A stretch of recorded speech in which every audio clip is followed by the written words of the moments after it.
Hello बच्चों, स्वागत है आपका फास्टैग फार्मेसी में। मैं आपका टीचर दक्ष। मैं आपको एचएपी पढ़ा रहा था और मैं आपको फार्मास्यूटिक्स और सोशल फार्मेसी भी पढ़ाऊंगा। तो बच्चों, आज हमने अभी एचएपी की देखो ना 3-4 लेक्चर्स हो गए, 4-5 लेक्चर्स हो गए। तो आज हमने कहा कि अब फार्मास्यूटिक्स भी शुरू कर दिया जाए। तो आज इंट्रोडक्टरी क्लास है फार्मास्यूटिक्स की, मतलब यूनिट 1 हम जो है पढ़ेंगे। अच्छा बच्चों, एक रिक्वेस्ट है छोटी सी। आपको पढ़ाते पढ़ाते अभी लेक्चर देते देते अगर मुझे खांसी आए या मे भी हो सकता है छींक आए, तो इसके लिए माफ़ी चाहूँगा, क्योंकि मेरी आज थोड़ी तबीयत खराब थी। लेकिन क्योंकि आप लोग का कोर्स साथ साथ चलना चाहिए, गैप नहीं आना चाहिए, इसलिए जो है मैं आपका लेक्चर आज ले रहा हूँ। तो थोड़ा सा कोऑपरेट करिएगा, ठीक है? Thank you. तो बच्चों, फास्टैग फार्मेसी में आपका स्वागत है और फार्मास्यूटिक्स हम स्टार्ट कर रहे हैं। तो देखिए बच्चों, ये हमारा यूनिट 1 है फार्मास्यूटिक्स का। इसमें हम आइए देखते हैं पहले क्या क्या पढ़ेंगे। तो स्टूडेंट्स, हम फार्मास्यूटिक्स के पहले यूनिट में पढ़ने वाले हैं history of the profession of pharmacy. ठीक है, जो हम डी फार्मा कर रहे हैं, जो हम फार्मा कर रहे हैं, तो उसका हिस्ट्री क्या है, उस प्रोफेशन की पूरी हिस्ट्री क्या है, ये हम पढ़ेंगे। और फार्मेसी एज अ करियर, कि आप फार्मा कर तो रहे हैं, लेकिन उसमें आगे क्या करियर अपॉर्चुनिटीज है, क्या करियर है, क्या स्कोप है। उसके बाद बच्चों हम लोग पढ़ेंगे pharmacopoeia, introduction and salient features. देखो बच्चों, फार्माकोपिया क्या होता है? जैसे ऑक्सफोर्ड डिक्शनरी आती है खूब बड़ी सी, ठीक है, मतलब उसमें जो है दुनिया भर के जितने इंग्लिश वर्ड्स हैं उनकी मीनिंग होती है, ठीक है। और जैसे एनसाइक्लोपीडियाज आती हैं, एनसाइक्लोपीडिया तो आपने सुना ही होगा। तो किसी भी सब्जेक्ट की विषय की पूरी पूरी जानकारी होती है उनमें, ठीक है। डायरेक्टरी आती है, जैसे फोन टेलीफोन डायरेक्टरी।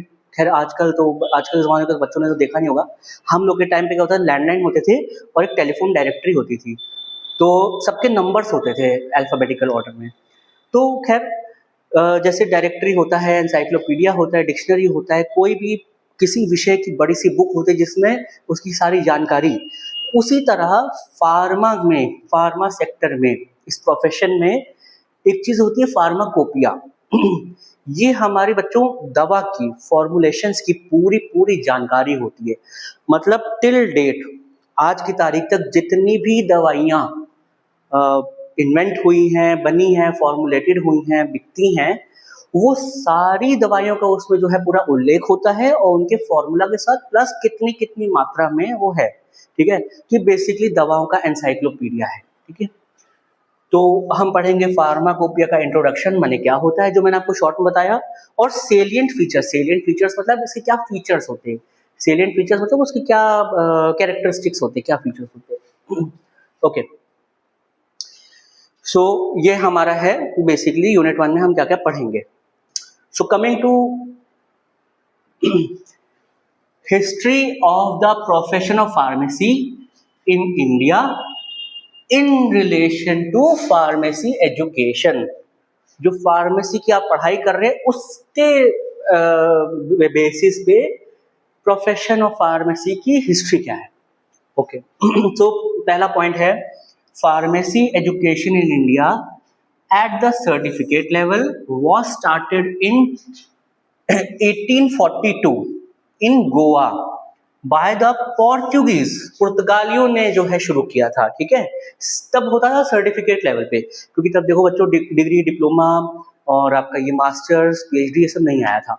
बहुत पुरानी बात है 1842 की, ठीक है। 1842 मतलब हम लोग की आज़ादी से भी 105 साल पहले। तो इमेजिन करो आप। तो तब ना अंग्रेजों के पहले बच्चों इंडिया में ना पुर्तगाली लोग आए थे सबसे पहले, ठीक है। तो पुर्तगाली लोग बेसिकली पुर्तगाल साइड से आए थे, तो गोवा पोर्ट था मेन, ठीक है। तो गोवा में ही मेनली उन लोगों की सेटलमेंट थी। तो पहली बार फार्मेसी एजुकेशन अपने हिंदुस्तान में सर्टिफिकेट लेवल पे किन्होंने शुरू करी थी? पोर्चुगीज ने। किस सन में? 1842 में। कहाँ पे? गोवा में, ठीक है। ये इंपॉर्टेंट है, ये बच्चों आपका ये आएगा सूटिक्स के पॉइंट ऑफ व्यू से, फार्मास्यूटिक्स के point of view important question है, ये आएगा। प्लस आपका ये जो इन्फॉर्मेशन है ना, ये आपका एमसीक्यू में भी आ सकता है, ठीक है। So, formal training of the compounds was started in 1881 in Bengal and as a university level program in 1937 at the Banaras Hindu University, जिसे हम BHU भी कहते हैं, ठीक है। इन बगदाद, यानी कि इराक, बगदाद जो है इराक में है, इराक का कैपिटल है बगदाद, जैसे इंडिया कैपिटल दिल्ली है, उसी तरह बगदाद में जो है क्या हुआ था, in Baghdad the first pharmacies और drug store were established in सन 754। इमेजिन करिए, देखो आप कहेंगे कि इंडिया में सर्टिफिकेट लेवल पे 1842 में आया था, बच्चों वो इंडिया में था। इस पूरे पॉइंट में ना हमको पूरा बेसिकली ओवरव्यू दिया है फार्मेसी की हिस्ट्री का। तो बगदाद जो कि इराक में है, वहां पे पहली, पूरे वर्ल्ड की पहली फार्मेसीज या ड्रग स्टोर 754 ईस्वी में शुरू हुई थी। ठीक है, बहुत पहले, बहुत ही, तो लगभग आपका 1300-1400 साल पहले की बात है। ठीक है बच्चों, तो pharmacy education India certificate level पे शुरू हुआ था 1842 में, गोवा में पुर्तगाली ने शुरू किया था। फॉर्मल ट्रेनिंग यानी प्रॉपर ट्रेनिंग जो है वो हुई थी 1881 में बंगाल में, और यूनिवर्सिटी लेवल प्रोग्राम यानी कि प्रॉपर पढ़ाई, डिग्री, डिप्लोमा, वो शुरू हुआ था 1937 में बीएचयू में, बनारस हिंदू यूनिवर्सिटी में। ठीक है, उसके बाद बगदाद में सबसे पहले फार्मेसी बनी थी। ओके ऑलराइट, तो आगे आते हैं नेक्स्ट पॉइंट पे। The revolution in the development of science and technology in post world war two started the change in pharmacy profession. तो रेवोल्यूशन का मतलब बच्चों होता है क्रांति। ठीक है, तो डेवलपमेंट, जैसे साइंस और टेक्नोलॉजी का जब डेवलपमेंट हुआ, जब क्रांति आई, ये हुआ था आपका वर्ल्ड वॉर 2 के बाद। क्योंकि देखो बच्चों, वर्ल्ड वॉर 1, वर्ल्ड वॉर 2 में जो है वॉर की स्थिति में ना कंट्री में कुछ बचता नहीं, कुछ होता नहीं है। तो जैसे जैसे वर्ल्ड वॉर 2 थमा, चीजें नॉर्मल आई, तो जैसे जैसे साइंस और टेक्नोलॉजी में क्रांति हुई, तो वो जो है एक बड़ा बेहतर बदलाव जो है फार्मेसी प्रोफेशन में लाया। Pharmacy being a healthcare profession, the independent government of India enacted the Pharmacy Act to control the pharmacy profession as well as education in 1948। बच्चों ये important है, इसको तो अभी मैं आपको सब समझा रहा हूँ, लेकिन ये सब आपको थोड़ा सा मेमोराइज करना पड़ेगा एग्जाम पॉइंट ऑफ व्यू से। लॉन्ग आंसर में भी आएगा, एमसीक्यू में भी आएगा। अब देखो बच्चों, फार्मेसी क्योंकि हेल्थ केयर प्रोफेशन था, ठीक है, तो इंडिपेंडेंट गवर्नमेंट ऑफ इंडिया, यानी कि बच्चों आजादी के बाद, देखो आजादी हमारी हुई थी 1947 में, 1947 में आजादी हुई थी। 1947 में देश आजाद हुआ था। तो जैसे कि इस पे लिखा है इंडिपेंडेंट गवर्नमेंट ऑफ इंडिया। ठीक है बच्चों, देखना, ध्यान देना, the independent government of India, यानी कि 1947 के आजादी के बाद, ठीक है, हमारी गवर्नमेंट ऑफ इंडिया इंडिपेंडेंट हो गई। तो independent government of India enacted यानी लागू करना, इन्होंने लागू किया द फार्मेसी एक्ट। बच्चों ये फार्मेसी एक्ट है, ये पूरा फार्मेसी का लॉ है। ठीक है, ये इंपॉर्टेंट है। क्यों लागू किया? To control the pharmacy profession as well as education in 1948। मतलब देखो 47 में आजादी हुई, अगले ही साल इंडिपेंडेंट गवर्नमेंट ऑफ इंडिया ने फार्मेसी एक्ट ले आए। ठीक है, तो बच्चों सोचिए कितना इंपॉर्टेंट है। फिर बच्चों, फादर ऑफ फार्मेसी, ठीक है, ये किन्हें कहा जाता है? विलियम प्रॉक्टर जूनियर, ये थे अमेरिकन फार्मासिस्ट। ठीक है, तो पूरे वर्ल्ड में फादर ऑफ फार्मेसी कहा जाता है विलियम प्रॉक्टर जूनियर को, जो कि अमेरिकन फार्मासिस्ट थे। अब आते हैं, बात करते हैं अपने देश की, इंडिया की। तो फादर ऑफ इंडियन फार्मेसी ये कौन थे? ये थे महादेव लाल श्रॉफ। इनको हम लोग शॉर्ट में एमएल श्रॉफ भी बोलते हैं। ठीक है बच्चों, तो ये हमारे इंडिया के थे। ठीक है, फादर ऑफ इंडियन फार्मेसी कौन थे? एमएल श्रॉफ जी या फिर महादेव लाल श्रॉफ। अब आते बच्चों नेक्स्ट पॉइंट पे।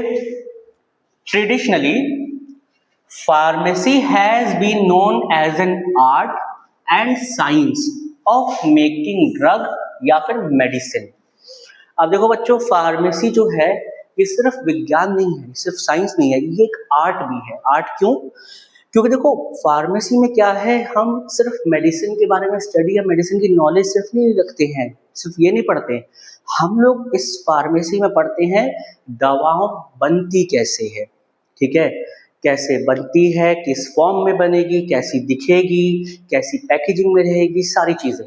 तो बच्चों इसीलिए हम इसे एक आर्ट और साइंस का कॉम्बिनेशन कहते हैं, ठीक है। So it is N combination of art and science of making drug या फिर मेडिसिन। अब आते हैं बच्चों नेक्स्ट पॉइंट पे। The word pharmacy is derived from the Greek word Pharmacon which means drug. तो बच्चों ये जो हमारा वर्ड है फार्मेसी, ये लिया गया कहाँ से, ये ग्रीक वर्ड है, ठीक है, यानी यूनानी, यूनान जगह जो है उसको हम लोग ग्रीस भी कहते हैं। तो बहुत पुरानी जगह है, बहुत पुरानी वहाँ की सिविलाइजेशन थी, बहुत पुरानी लैंग्वेज थी। तो ग्रीक लैंग्वेज में एक वर्ड है फार्माकॉन, ठीक है, जिसके मायने होते हैं क्या, ड्रग, मेडिसिन। तो इस फार्माकॉन वर्ड से ही मॉडर्न टाइम में ये वर्ड फार्मेसी लिया गया है। In the ancient period, the physicians themselves practiced pharmacy, and it is believed that Hippocrates, the great Greek physician, regarded as father of medicine, he used to make his own prescription or at least supervise their preparation. बच्चों आज की date में doctors एक है, तो देखिए doctor sorry बच्चों, तो बच्चों जैसे मेडिकल फील्ड, ठीक है, medical field, health care field ये पूरी है जिसमें डॉक्टर्स भी आते हैं और फार्मासिस्ट भी आते हैं, ठीक है, डॉक्टर सेपरेट है, फार्मासिस्ट अलग है, लेकिन ये ओवरऑल आता है हेल्थ केयर फील्ड में। लेकिन बच्चों पुराने ज़माने में ग्रीस में ही क्या होता था कि जो डॉक्टर होते थे वही फार्मासिस्ट भी होते थे, मतलब तब वो कंबाइन होता था, डॉक्टर भी फार्मासिस्ट भी। तो ग्रीक के बहुत जाने माने डॉक्टर थे, फिजिशियन थे, हिपोक्रेट्स, और इनको फादर ऑफ मेडिसिन कहा जाता है। बच्चों समझना, फादर ऑफ फार्मेसी नहीं, फादर ऑफ मेडिसिन, ठीक है। तो ये मिस्टर हिपोक्रेट्स थे, एक ग्रीक बहुत बड़े फिजिशियन थे, और ये अपनी दवाइयाँ खुद बनाते थे या फिर एटलीस्ट सुपरवाइज करते थे, मतलब देख रेख करते थे, ठीक है। Okay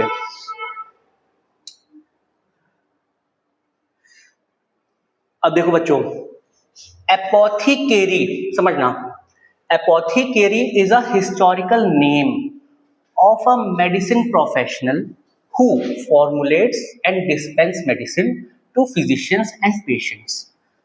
Now, this role is served by the pharmacist. The earliest pharmacies were known as apothecary shops. ठीक है, अब देखो बच्चों एक वर्ड है एपोथीकेरी, ये हिस्टोरिकल वर्ड है मेडिसिन प्रोफेशनल का, जो कि बनाते थे और डिस्पेंस करते थे मेडिसिन, यानी कि बनाते थे और दवा देते थे, ठीक है, दवा दी जाती थी। तो बच्चों यही काम तो फार्मासिस्ट का भी होता है, मेडिसिन बनाना, मैन्युफैक्चरिंग, और जैसे इंडस्ट्रीज में मैन्युफैक्चरिंग होती है, सारे फार्मा प्रोफेशनल्स होते हैं उधर, ठीक है। तो फार्मासिस्ट का क्या काम है, मेडिसिन बनाना और मेडिसिन डिस्पेंस करना। तो ये काम जो हिस्टोरिकल टाइम्स में जो करते थे उनको कहते थे एपोथीकेरी, मतलब समझ लो ये एपोथीकेरी जो है ये आजकल के जो फार्मासिस्ट है उनका बहुत हिस्टोरिकल नेम है, ठीक है, ओके। और जो फार्मेसीज होती थी जहाँ पे एपोथीकेरी लोग अपना काम करते थे उसको हम लोग कहते थे एपोथीकेरी शॉप्स, ठीक है, जैसे फार्मेसी शॉप्स कहते हैं आजकल के टाइम में, ठीक है जी, okay. So next point is pharmacists play a role in compounding most of the medicine needs of the people, ठीक है। तो फार्मासिस्ट क्या करते हैं, लोगों की मेडिसिन की सारी नीड्स को पूरा करते हैं। Here the medicinal professional prepared and dispensed the medicines to physicians and mixtures, ointments, pills, tincture, syrup, elixir, powder, etc., etc. in their pharmacy based on the prescription given by the physicians, ठीक है। तो बच्चों pharmacist करता क्या है, pharmacist क्या करता है, प्रिपेयर करता है, ठीक है, प्रिपेयर करता है, नंबर 2 डिस्पेंस करता है, फिजिशियंस को क्या डिस्पेंस करता है, क्या प्रिपेयर करता है, मिक्सचर्स यानी काढ़े कह लो, किन्हीं चीजों का जो मिश्रण देता है, ऑइंटमेंट्स, ऑइंटमेंट यानी जैसे हमको चोट वोट लग जाती है, हम लोग क्रीम लगाते हैं, सोफ्रामाइसिन और यही सब आयोडीन वगैरह लगाते हैं, ऑइंटमेंट्स, ठीक है। पिल्स, पिल्स यानी tablets. Tincture, tincture generally homeopathy में होता है, ठीक है, एक्सट्रैक्ट होता है वो। सिरप्स, जैसे कफ सिरप होते हैं, डाइजीन होता है, जो भी सिरप्स होते हैं, पीने वाली दवा।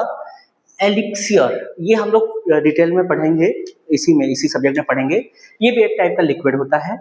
और पाउडर, पाउडर फॉर एग्जांपल जैसे आपका जो घमौरियों में पाउडर लगाते हैं, कोई भी पाउडर फॉर्म में मेडिसिन हो, etcetera, in their pharmacy based on the prescriptions given by the physician. देखो बच्चों, फार्मासिस्ट का काम सिर्फ है बनाना, मिक्स करना, फॉर्मुलेट करना, डिस्पेंस करना, क्या क्या तरह तरह के मेडिसिन, लेकिन वो ये काम का किस बेसिस पे करता है, जो फिजिशियंस यानी जो डॉक्टर्स पर्चा लिखते हैं उसके बेसिस पे ही, ठीक है। फार्मासिस्ट कभी भी बच्चों समझ लो खुद से दवा नहीं बनाता देता है, वो डॉक्टर पेशेंट को देखता है, डॉक्टर एक प्रिस्क्रिप्शन लिखता है, उस प्रिस्क्रिप्शन के बेसिस पे फार्मासिस्ट आगे अपना काम करता है, ऑलराइट, ठीक है। They pack them suitably, label them and dispense them along with appropriate advice for consuming them।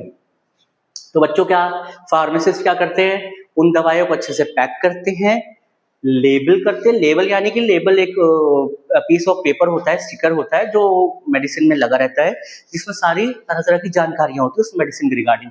तो फार्मासिस्ट क्या करता है, पैक करता है ताकि खराब ना हो, ट्रांसपोर्टेशन में आसानी हो, ले जाने में आसानी हो, पैक करता है, सूटेबली लेबल करता है और डिस्पेंस यानी कि देता है।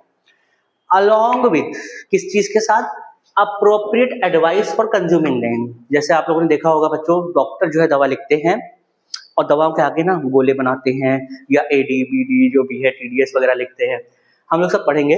तो डॉक्टर ये इन्फॉर्मेशन प्रिस्क्रिप्शन में लिखता है, लेकिन आप देखोगे आप जब दवा लेते हो तो वो जो दवा की दुकान वाला होता है वो आपको ऐसे आपका पर्चा रखता है, दवाई रखता है और कई बार उसे मार्कर से ऐसे गोले बनाता है या लिखता है, सुबह शाम खाली पेट खाना खाने के बाद जो भी है वो लिखता है, या आपको बताता है कि ये 3 दवाई खाना खाने के बाद सुबह शाम लेनी है, ये दवाई खाली पेट, ये दवाई ऐसे। तो appropriate advice of consuming them यानी उस दवा को कैसे लेना है, कैसे खाना है, इस विषय में पर्याप्त जानकारी वो देता है, ऑलराइट। इन ओल्ड टाइम, पुराने समय में, direct crude drugs are used in the diagnosis by the physicians and require herbs and drugs are provided by a pharmacist. अब बच्चों समझो, देखो मॉडर्न टाइम में तो बच्चों क्या होता है ना, बहुत बड़े लेवल पे रिसर्च होती है, बीमारियों के ऊपर, दवाइयों के ऊपर, सॉल्ट्स के ऊपर, फॉर्मुलेशंस के ऊपर बहुत बड़े लेवल पे रिसर्च होती है, करोड़ों अरबों रुपए खर्च होते हैं। तो होता क्या है कि अब देखो जब से जो है मॉडर्न टाइम आ गया, कम्युनिकेशन बढ़ा है, तो अब ना जितनी भी बीमारियां, जितनी भी डिजीज या जितने भी हेल्थ इश्यूज जो पाए जाते हैं वो सब अपना डॉक्यूमेंटेड है, ठीक है, पूरे वर्ल्ड में पता है। जैसे फॉर एग्जांपल चिकन पॉक्स है तो पूरे वर्ल्ड में पता है, डायबिटीज है तो पूरे वर्ल्ड में पता है कि डायबिटीज होता है, पूरे वर्ल्ड में लोगों को होता है। इसी तरह जो भी बीमारी, जो भी हेल्थ कंडीशन है पूरे वर्ल्ड में कॉमन है। तो अब क्या होता है, उन बीमारियों के बारे में और मेडिसिन, दवाओं के बारे में बहुत बड़े लेवल पे रिसर्च होती है, और उन बीमारी के लिए वो दवाएं बन जाती है, वो पूरे वर्ल्ड में सर्कुलेट हो जाती है, ठीक है, वो फॉर्मुलेशन, वो दवा पूरे वर्ल्ड में वो इन्फॉर्मेशन फैला दी जाती है।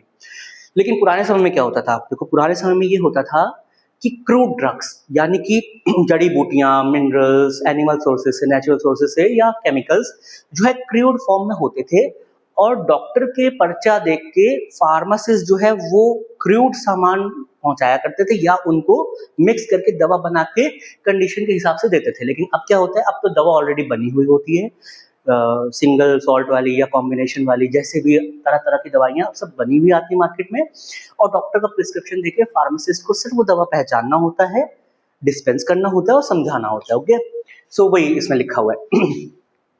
So at that time, drugs are identified by their morphological appearance and organoleptic। अब देखो ये जो मैंने बताया, तो ये उस समय वो ड्रग्स को पहचाना कैसे जाता था, ठीक है बच्चों, पहचाना कैसे जाता था, तो वो पहचाना जाता था 2 तरीके से, उन ड्रग्स के मॉर्फोलॉजिकल कैरेक्टरिस्टिक्स के हिसाब से और ऑर्गेनोलेप्टिक। अब मैं बताता हूँ ये क्या होता है। देखो मॉर्फोलॉजिकल मतलब होता है फिजिकल अपीयरेंस, ठीक है, जैसे फॉर एग्जांपल जैसे जो ड्रग्स हमारे नेचुरल सोर्सेज से मिलती हैं, प्लांट से या एनिमल से, तो उसमें मॉर्फोलॉजिकल स्ट्रक्चर का मतलब क्या होता है कि जैसे कुछ दवाइयाँ हैं जो प्लांट्स के पत्तों से पाई जाती हैं, पत्तों से। तो हम जो है पत्ते देख के आइडेंटिफाई कर लेते हैं। फॉर एग्जांपल पुदीना, पुदीना भी कई एक मेडिसिनल प्लांट है, वो हमारे पेट की समस्याओं के लिए और सर्दी जुकाम के लिए काम आता है। तो पुदीने को हमको पहचाना, तो हम कैसे पहचानेंगे? पुदीने के पत्ते की हमको पहचान है, तो अगर हमारे सामने 4-5 पत्ते होंगे तो हम उसमें से पुदीना पहचान जाएंगे। तो उसी तरह जैसे फॉर एग्जांपल अश्वगंधा है, वो रूट होता है, जड़ होता है। तो मॉर्फोलॉजिकल कैरेक्टरिस्टिक्स यानी कि प्लांट के कौन से पार्ट से है वो। गिलोय जो है वो स्टेम होता है, पौधे का तना होता है। तो अश्वगंधा जैसे जड़ है, गिलोय तना है, पुदीना पत्ता है, और भी कई सारी चीजें होती हैं। तो वो हम मॉर्फोलॉजिकल कैरेक्टरिस्टिक्स पहचान लेते हैं। दूसरा बच्चों आता है ऑर्गेनोलेप्टिक। ऑर्गेनोलेप्टिक यानी कि जैसे हमारे इंसानों में 5 सेंसरी ऑर्गन्स होते हैं। वो क्या होते हैं? वो होते हैं आईज, नोज, ईयर्स, स्किन और टंग। ठीक है, यानी कि आईज यानी कि देखना, यानी हम देख के पहचानते हैं। ठीक है, और ईयर्स होता है यानी कि सुनना, लेकिन दवाओं को तो हम खैर सुन के नहीं पहचानते हैं। एक होता है सूंघना। बच्चों कई दवाओं की स्मेल होती है, तो हम उसको स्मेल से ही पहचानते हैं। फॉर एग्जाम्पल अब यही ले लो कि अजवाइन आपके सामने पड़ा हो, आपकी आंख में पट्टी लगी हो, तो जो किचन में काम करते हैं, जिनको आइडिया है, वो लोग अजवाइन को सूंघ के ही पहचान लेंगे, ये तो अजवाइन की खुशबू है। उसी तरह पुदीने को आप पहचान जाएंगे, मिंट होता है। तो हम लोग जो है सूंघ के दवाओं को पहचान सकते हैं, देख के पहचान सकते हैं, हम देख के आइडेंटिफाई कर सकते हैं। जैसे हल्दी है, हम हल्दी देख के बता देंगे तो हल्दी है ना। और जैसे अदरक है, पिसा हुआ है या साबुत है, हम अदरक को देख के पहचान लेंगे। तो ऑर्गेनोलेप्टिक का क्या मतलब होता है? जो हम अपने सेंसरी ऑर्गन्स का इस्तेमाल करके जो दवाओं को पहचानते हैं। ठीक है, छू के हम पहचान लेते हैं, हमको छू के आइडिया लग जाएगा, अरे ये तो ये दवा है। तो इस तरह होता है बच्चों। ठीक है,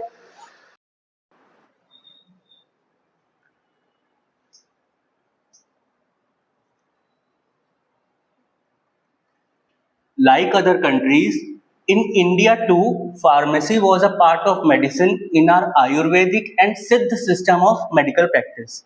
तो इस पॉइंट में ये बताया जा रहा है कि जैसे अदर कंट्रीज में हमने पढ़ा कि मेडिसिन और ये मेडिसिनल प्रैक्टिसेस शुरू हो चुकी थी, उसी तरह हमारे इंडिया में, हमारे देश में भी आयुर्वेदिक और सिद्ध सिस्टम ऑफ मेडिकल प्रैक्टिस शुरू हो चुका था। ठीक है, pharmacy is a versatile, dynamic, growing, and increasingly diverse profession, one which creates an excitement because there are so many opportunities for services.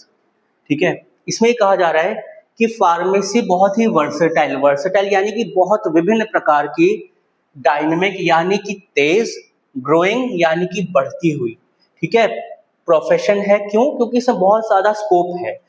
ठीक है, और which creates excitement because there are so many opportunities for services. तो एक लोगों में उत्तेजना बढ़ाती है क्योंकि इसमें बहुत ज़्यादा अपॉर्चुनिटीज है, बहुत ज़्यादा स्कोप है अभी। ठीक है, तो it is an old age profession which has transform into a hub for global health care and evolve as multidisciplinary and multifaceted field in recent times. देखो इसमें कहा जा रहा है कि हालांकि फार्मेसी और फार्मा प्रैक्टिस भले ही बहुत पुरानी है, ओल्ड एज है, लेकिन आज भी इतना डेवलप हो चुकी है कि आज के टाइम में भी इसमें बहुत ज़्यादा स्कोप है, बहुत ज़्यादा अभी भी इसमें अपॉर्चुनिटीज हैं।